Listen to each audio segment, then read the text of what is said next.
Hi, my name's Mary Ann Tashko, and welcome to Living History. It's my pleasure to be with who I have been referred to as Mr. Thousand Oaks. And Mr. Thousand Oaks is Mr. Alex Fiore. Hi. Welcome. Good to see you. It's good to see you. It's nice having you here. We're going to ask you a lot of questions. Oh, go right ahead. And the people I've interviewed in the past, your name always comes up when it comes to the Thousand Oaks in the Canal Valley. How long have you been here? We moved to Thousand Oaks November 1st, 1959.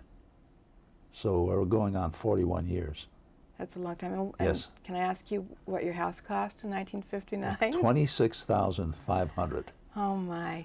Things do change, don't they? And now it's my son, who's in real estate, keeps saying, Dad, I could sell your house for $380,000. Are you in the same house still? We're in the same house. Oh, that's wonderful. 41 years. That's wonderful. And how many children came with you, and how old? 3 children. I have my oldest is Norma. She's 47. Just had a birthday, and she's president of the local PTA. She's very active in community activities. And my son Tommy, who's 45 or 46, I can't remember, and he's a program manager down at Rocketdyne where I used to work. Mm-hmm. And my youngest son Ricky's 41, and he's in real estate in Newberry Realty in Newberry Park. So they're all close by, That's stone's throw away. And Ricky lives in Moore Park, which is only 10 minutes away. But the whole family's real close, and I have 9 grandchildren. Well, congratulations. Thank you. Well, what brought you here? Was it work? No, what happened is, well, first of all, as typical young folk would do on a Sunday in the 50s, they perhaps still do it, they would go around on a Sunday and look at houses that they can't afford. And say, God, if only I could afford this. And they see these beautiful models. And we were doing that, my wife and I and a friend of mine who I used to carpool to work with, were doing it almost every other Sunday. And the beautiful homes that we loved were just a little bit out of sight as far as price was concerned. Just couldn't make it in the valley. Well, one Sunday, this friend of mine came out to Jungle Land, and he happened to see a sign that talked about models called the Old Meadows up on El Monte Drive off of Herbs Road. And the next morning when we went to work, he was telling me about these beautiful homes out in Thousand Oaks called the Meadows that were priced for anywhere from $20,000 to $26,000. So he said, would you want to take a ride out next week? We'll go out. And I said, sure. And we did.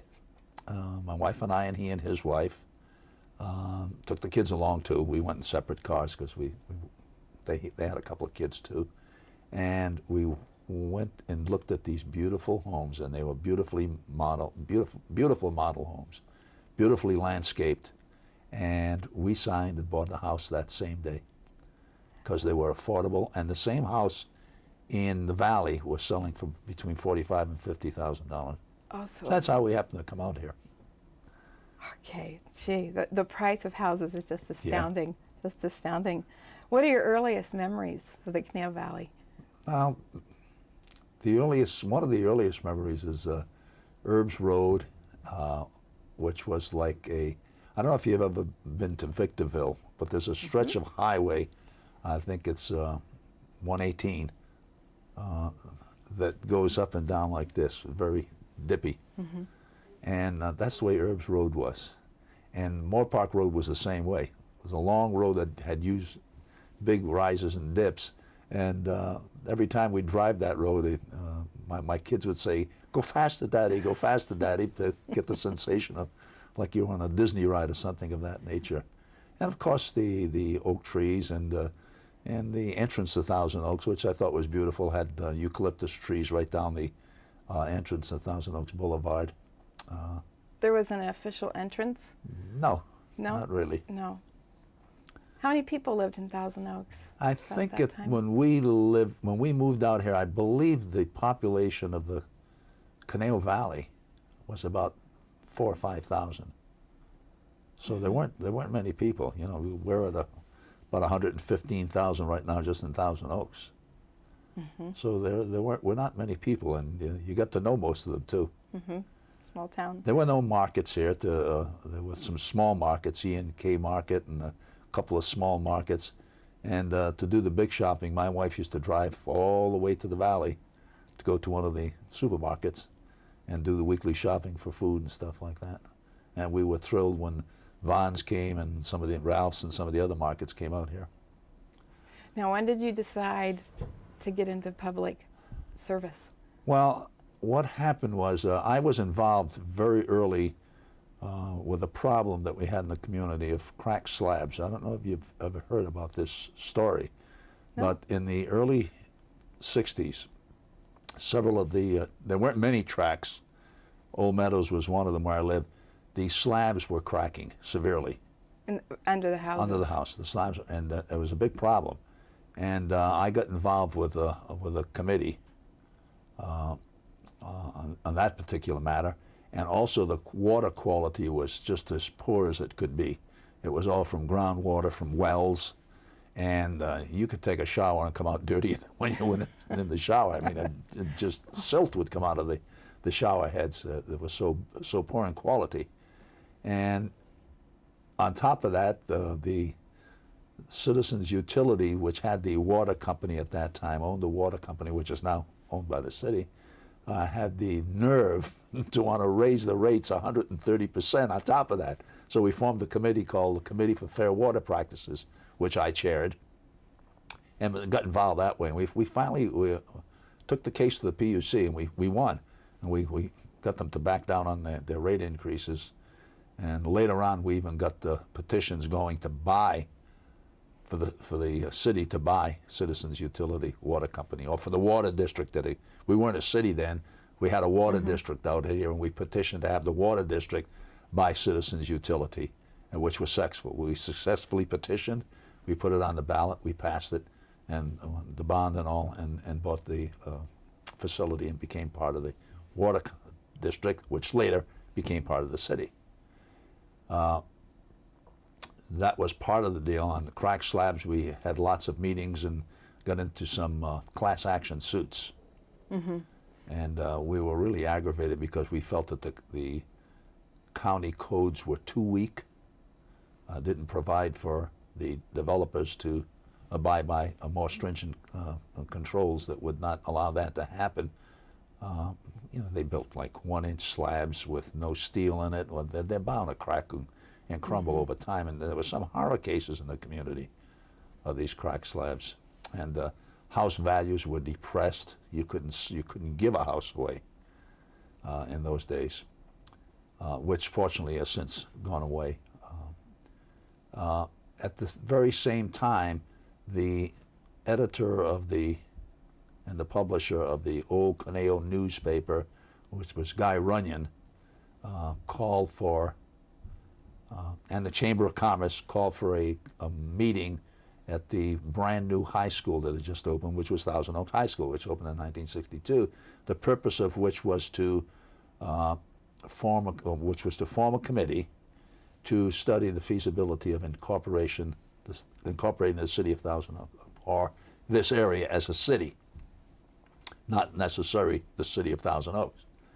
And so we had a homeowners association where I lived, the Old Meadows Homeowners Association, which I was the vice president of.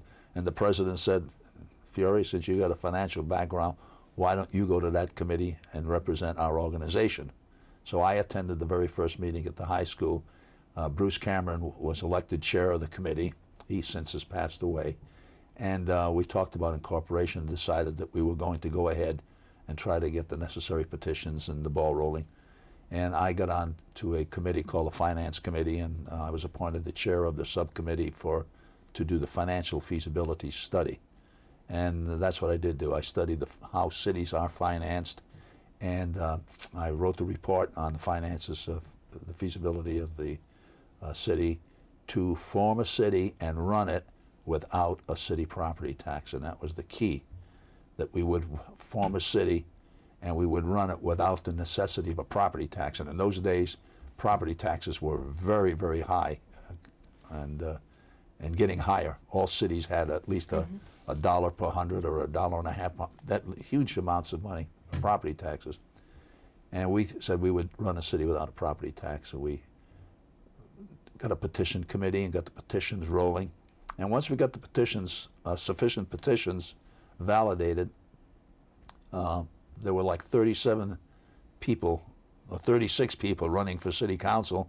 And I figured, well, I know enough about the finances of it, I might as well run too. And fortunately or unfortunately, I won. And that was in 1964. 1964. So you were on the very first city council. And the Bob Talley, who owned Talley's drugstore, there used to be a big manufacturing outfit in Newbury Park called Talley's. Bob Talley, the nephew of the owner of that place, who owned a pharmacy on Thousand Oaks Boulevard, became the mayor because of his popularity. He won by the biggest amount, the biggest vote, and that's kind of how we decided how the mayor process would reoccur, as to seniority versus and length, longevity on the council, as to how we rotate the mayorship. There's another story on that a lot of people don't know, as to the distinction between Newbury Park and Thousand Oaks. While the city was having the meeting for incorporation, we had what they call a boundaries committee. The function of this committee was to determine and actually write the dimensions of the boundaries of a valley-wide, not valley-wide, but we couldn't go obviously into Agoura, but within the Ventura County boundary, a valley-wide city. That was our main objective. While we were doing that, and that's a very extensive study. I mean, you needed surveyors out there to 60 degrees north, south, this way, east, west. While we were doing that, and unbeknownst to the main committees, which I was on the finance committee, some of the people on our committees from Newbury Park were having their own little private meetings at night. The purpose was to kill the incorporation movement of the main incorporation committee, because Newbury Park felt that their identity was going to be swallowed up in this whole activity. They had petitions made up and circulated petitions and brought them to the courthouse, and they were very insufficient. I mean, they were not even close to qualifying, and we even sued and brought it to court and told the judge that was a sham attempt at incorporation, because there was a rule on the books, the state books, that once you make an attempt at incorporation, if it fails, you cannot incorporate that same area for a 2 or 3 year period. So their sham attempt was to freeze the Newbury Park portion and not have it part of Thousand Oaks.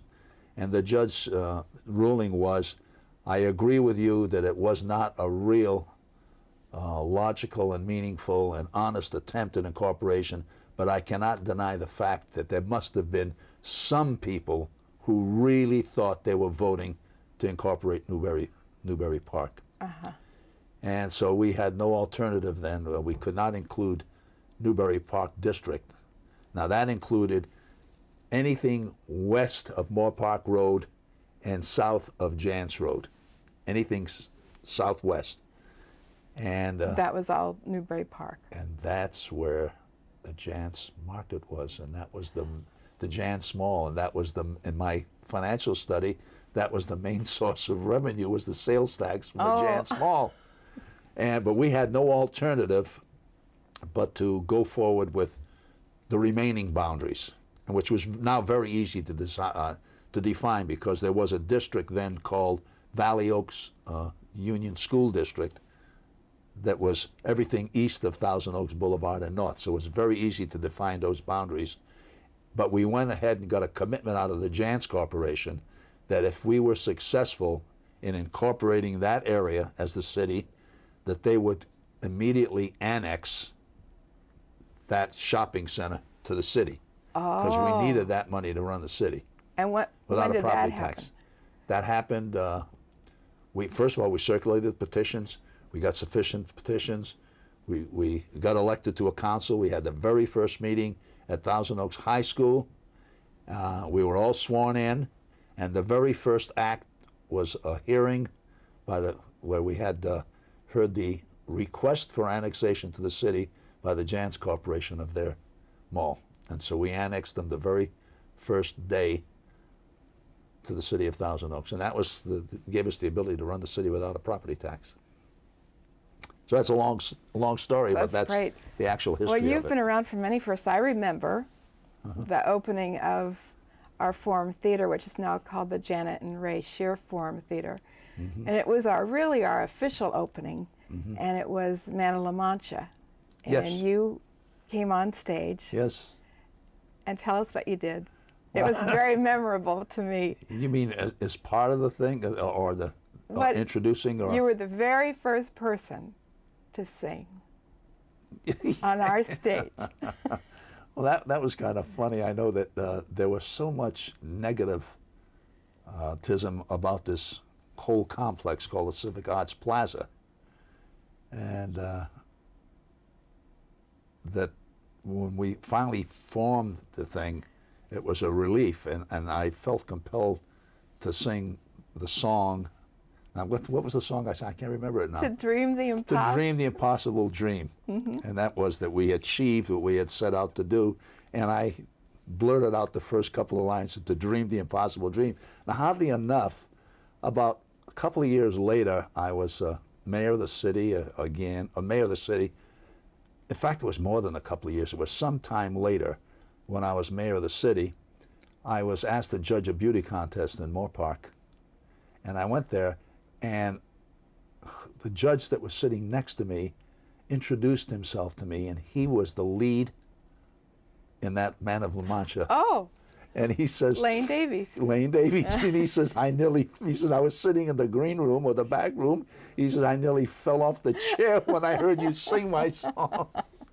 That was funny. It was quite memorable. a coincidence. It was very memorable. It was a very exciting opening. I had a compunction once in a while. I ham it up, Well, that's okay. And I think you have to do that That's when you're in public life like that, especially on the city council. Humor is a very important part of it. What's been your most memorable moment, both personally and in public service? Well, I think the achievement of the Civic Arts Plaza was one of them. There were many that I've been involved with that are extremely important and very meaningful to me. But I think probably the most important is this place, which gives a center to the city of Thousand Oaks, a place where people can come to, and with the introduction now of the new development that's possibly going to be taking place on the eastern side, it's just going to just be magnificent. Forget the fact that people complain about the building. I personally think the building is fantastic. I love it. Sure, it's boxy and high, and the people don't understand that it has to be boxy and high to fly the scenery that's required. So it has to be that way. And if you want a theater, a class theater, you have to have it. But there's people that just don't like that kind of architecture, and that's fine, because architecture is a form of art, and art is very debatable, as evidenced by the screen that's on the side of the building, which people are taking apart. Which is changing. Which is changing, but as far as I'm concerned, it should just stay there. That was someone's idea of a form of art, and people can like it or dislike it, what it is. But that probably was one of the highlights of my 30 years on the city council. But there have been others that were equally as important to me and to the community. Like what? Well, one of the, where our library is, and our teen center, and our senior center, and Which our is soccer like a fields, country club, and our soccer fields, and the school district offices, the whole four quadrants of that Janss Road interchange. That was earmarked for development, and it was beautiful, prime, flat, buildable land. I mean, there needed to be no grading or anything, just beautiful land. I suggested a Park and Rec district. First of all, in 1970, when we formed a committee to give us input on what the city should look like vis-a-vis what a master plan should look like. We as a council decided not to go to the meetings so that we wouldn't influence the citizens as to their ideas. Well, I violated that in one respect. The very first meeting, before the meeting started, I went to the consultant and I said, "You see this area around Jans Road?" And he says, "Yeah." I says, "I'd like to make sure you paint that green." That meant open space, parkland, etc. And that's the way the master plan came up. The problem was that there was no way to buy it. You cannot just condemn people's property and take it from them. And so the Park and Rec District did not have the means to acquire it for parks. And certainly the city didn't. So I come up with an idea. I said, well, new development requires new parks. So new development, the people that come in should pay for new parks. So why don't we have what we call, what was labeled later, the bedroom tax. And so I wrote an ordinance that required developers to pay X amount of dollars per bedroom for new development, the proceeds of which would be used to acquire and or develop parklands. After I got that passed, which was quite a battle, I had to get the money over to the Park District to buy the property. So I made a recommendation and introduced an ordinance or a policy that said we would give 75% of the annual proceeds from the bedroom tax to the Park District for purposes of acquiring the 4 quadrants of the Jans Road interchange.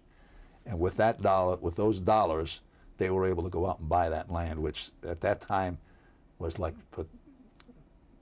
$10,000 an acre, which was very cheap in those days. I mean, that land right now would be $150,000 an acre. But they were able to buy the land, and that was the way that came about. Those are beautiful. Beautiful. I think that particular area, which then developed into, and I was chair of the Teen Center Committee, and I'm very proud of that development. And I was on the committee with Frank Schillo on the Senior Center Which Committee. I've been to visit, and it's magnificent. It's like a country club. Well, you know, I pass by there because I live behind the library there, and so I'm by there 2, 3, 4 times a day. And that place is always, especially the Senior Center, I mean, there's just always full. Hundreds of cars there. It's just magnificent. The participation, and the Teen Center is the same way. They get quite a few kids every month that participate in that center. So that's another thing that I'm very proud of, is that the way that whole thing developed. I don't think there's a finer piece of public land in the state that has the quality of what we have there. Teen Center, Senior Center, beautiful library. It's one of the busiest in the state or in the country. Soccer fields, park and ride across the street.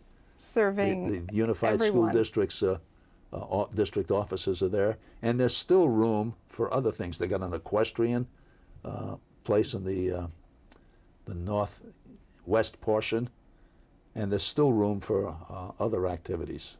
So that's another thing that I'm very proud of.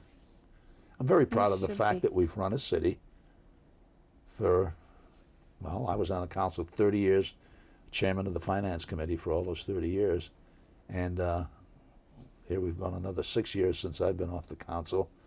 So we've been a city for 36 years without a property tax. That's a major achievement. You can't have one anymore because of Prop 13, but we did it before Prop 13 was even in place.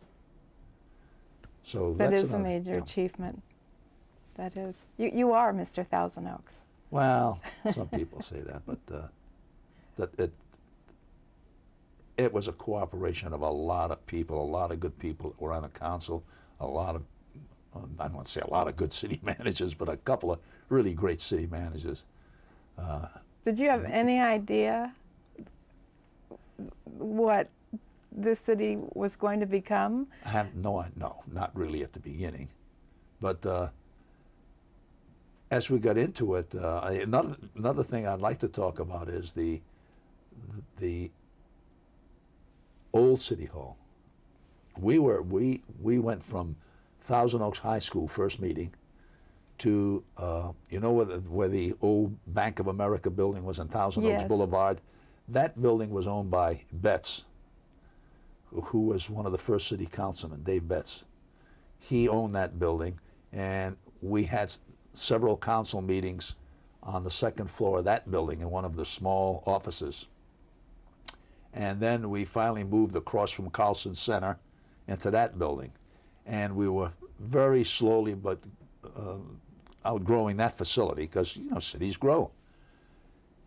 And I made a motion at one of the meetings that we set aside $125,000 a year out of our meager budget. And we didn't really have that much money, but we passed it, and we set aside $125,000 a year for purposes of our own city hall whenever that need came up. And so in 1970, 71, the need arose, and we were able to put together a package where there was no burden, no bond issue necessary to place a burden on the taxpayers, where we built the new Civic Center up on top of the hill across from the Oaks Mall, which we outgrew in a matter of some years, and ended up coming here. So that worked out real fine, and because I drew a curve when we did our financial study way back, like in the incorporation committee, because a lot of the revenues that the city gets are based on population, so many dollars per person. And so you needed to have an estimate of what that population is going to be. And so I drew a curve on a chart, and what I did was I took the Developers Association. They had drawn a curve as to what they thought the population projected. They're very optimistic. You know, they think they're going to get 50 units an acre and get everything that they come to city for passed. So they had a curve that went up like this. We had a curve that was done by the county. They were very conservative. We're not going to let these guys build everything they want. And their curve went like that. And I said, well, obviously it's going to be somewhere in the middle. So I drew a line that went right in the middle of the two curves, and it was pretty accurate. And you know, took it out to 1980 or something like that. And it was pretty accurate. We based our financial projections on that curve. On that curve. And it worked out. And I think if that curve was extended, it probably would come fairly close to what the population is today. Now, the general plan said that we would accommodate 180,000 people. That's if we allowed every development the maximum amount of units that showed on the plan. In other words, if the plan says it can accommodate up to 5 units per acre, you know, if we allowed them to do 5 an acre and everybody to do as the maximum, we would have 180,000 people, and we didn't think that we wanted 180,000. So as developments occurred and as permits were asked for, we kind of cut down on that. Where if they asked for 5, we aimed 3.5. If they asked for 6, or if they asked for 3, they got 2, and this kind of stuff. To the extent where the population at ultimate build out will be probably 130,000 rather than 180,000. Notwithstanding, even with all of that, I think that you still experience a rural feeling in this community. Yes. Even with that kind of population. And I think the traffic moves relatively good for a city this size. You hate to see more traffic lights going. Right. I hit 2 of them yesterday, brand new ones in the city. And you hate to see it, but they're necessary. Yes. But the traffic, by and large, does move pretty good at most intersections. Yeah. Well, having grown up in the valley myself, the plan for this city is very apparent. Very apparent. How many times have you been mayor? 6 times. 6 times. Yeah, my first time was first mayor was Bob Talley because he got the most votes. Second mayor was Dave Betts because he got the second most votes. Third mayor was Alex Fiore because he got the third most votes. And so that's the way it went. That was in 1968. And at the same time that I was mayor of the city and working at Rocketdyne as an analyst and then a supervisor, I owned the billiard parlor on the boulevard. And there used to be a lot of jokes about the mayor owning a pool hall. But it was a very nice pool hall. It was a family pool hall, and it catered only to families and young people and kids, and no beer That's and nice. things of that nature. But it's still I didn't know that. Where's the mayor? He's down at this pool hall. So that was kind of funny. We just had that for about a year and a half or so, and then sold it. We owned it because we kind of inherited. It's a long story, but a friend of mine who was part of the family fouled it up, and he left it, and we were stuck with it, and we ran it until we could sell it and got rid of it. And you've been So that was funny. you've been out of public service now for 6 years. 6 years. So what do you do now with your time? That's a good question. I play a lot of bridge, duplicate bridge. I was playing Sunset Hills Country Club, you know where that is? Yes. I had a meeting up there one time when I was mayor of the city, talking to the homeowners association. And when the meeting was through, I walked past their dining room area. And I looked in and I saw all these people sitting down playing cards. And I said, I wonder what this is. So I walked in and I met this gal whose name was Shirley Wade. Shirley Wade. Shirley Cagle. Wade's her husband. Shirley Cagle. And I introduced myself. She says, I know you, Mayor Fiore. I said, what's going on here? She said, it's a duplicate bridge club. I said, what is that? She says, well, it's bridge, and it's a competitive thing. And I said, oh, that's interesting. She says, do you like to play? I said, well, I'd like to learn.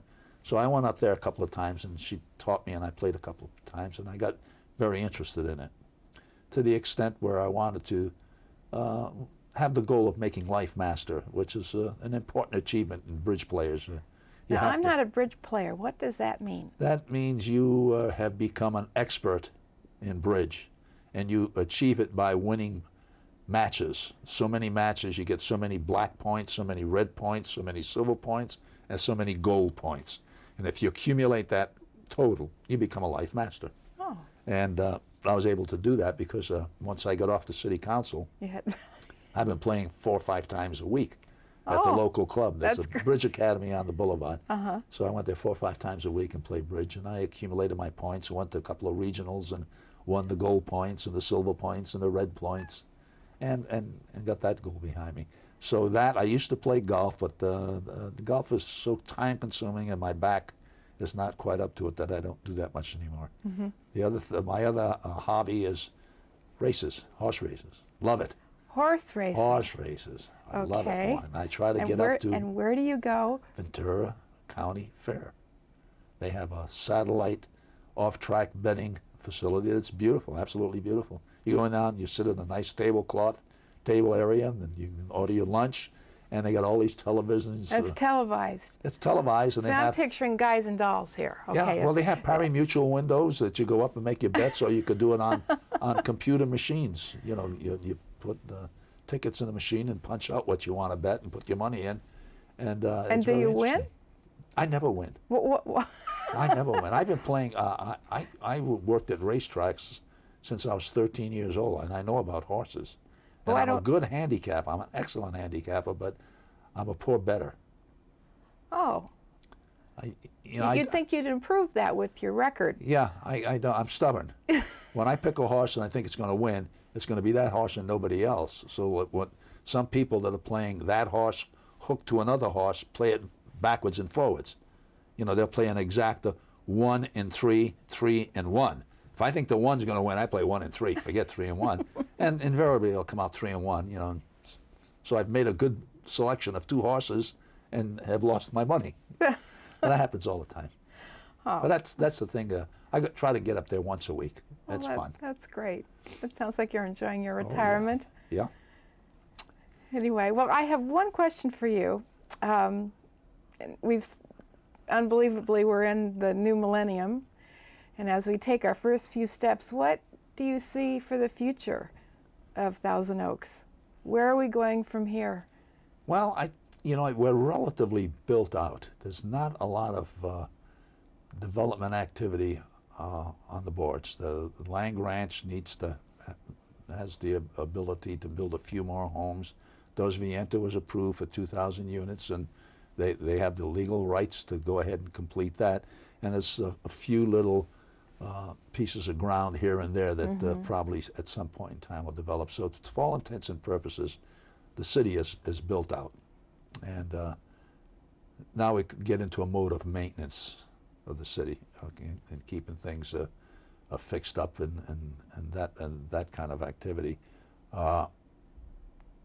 I think if we can get the city council to just have meetings that are not so divisive. Not to say that at the time that I was a city councilman, we didn't have some of those problems, but by and large, the city council from the time I was on had a lot of good people on it, Larry Horner and Carol Bowen and Ed Jones, and just, I can name the whole 9 yards. We didn't always agree with one another. And we fought like heck at a public meeting to get our point of view across.